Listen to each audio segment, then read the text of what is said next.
Le trafic des trains demeure perturbé en France où la grève contre la réforme des retraites s'apprête à rentrer dans sa 6e semaine, la plus longue de l'histoire de la SNCF.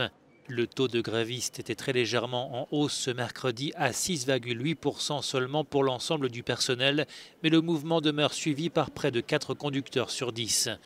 Côté trafic, environ 3 TGV sur 4 et 6 trains régionaux sur 10 en circulation. Des perturbations également dans les transports en commun à Paris, notamment dans le métro où 14 des 16 lignes demeurent très touchées par le mouvement.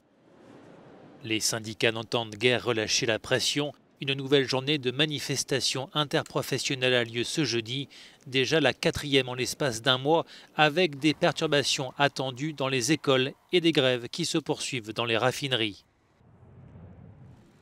De son côté, le gouvernement veut montrer qu'il reste prêt au dialogue et au compromis, mais sans revenir sur la mesure phare de la réforme, en l'occurrence la fin des régimes spéciaux et la mise en place d'un système universel de retraite.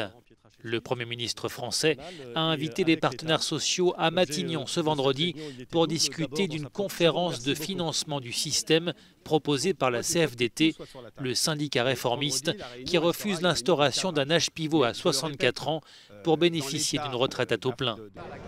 De leur côté, les syndicats CGT et Force ouvrière campent sur leur position de fermeté.